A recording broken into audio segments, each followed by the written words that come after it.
Praktikum běruje. W semesterskich prózdninach čini Majka praktikum w Budyszynie. Wona je so za redakciju serbskich nowin rozsudziła. Jeje wuj Mirčin tam dzieła, a jej wszystko pokazuje. Poniedzielu rano na 7:30 przyjdzie Majka do redakcji. Wona smie pisanske blido z komputerom sobu wużywać. Na obrazowce widzi wona dżęsnisze wudacze.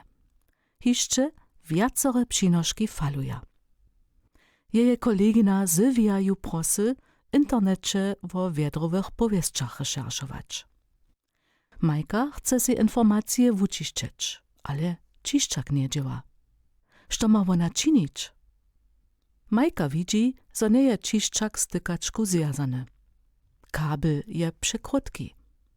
Sylwia tu nie je, tuż poladnie Majka do kamera. Tam namaka wona podlieszenku. Nitko może wona čišćak zapnyć. Wona kliknie w menu na stronu wučišćeć, ale čišćak pokazuje zmyk. Papiera je w nim cjace wostała. Majka prosy Sylwiu o pomoc. Ta jej radzi si informacje radšo datai składować.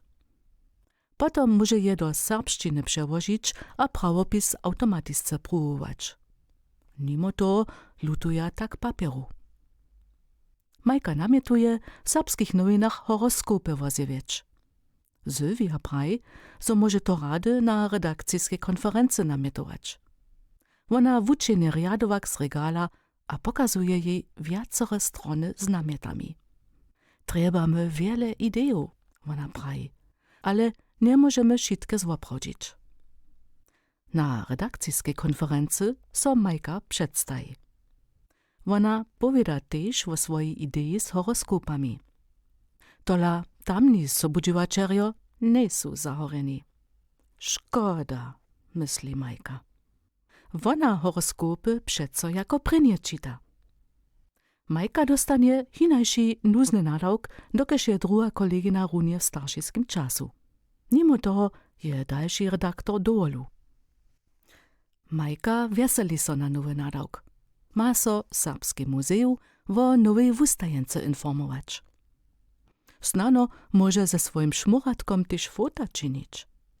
Normalnie maja za to fotografku, ale ta dobi runočasnie na nowinarsku konferencu domowiny hić. Majka bieži do Serbskiego muzea, a si wszystkie informacje zapisuje. Pozdzišo chce z toho przynoszk formulować. Wona dobi so dospicha mieć. Przy południu dobia nowiny hotowe być. One sposredkuja so potom do čišćarnie a wozewia so na internetnej stronie serbskich nowin.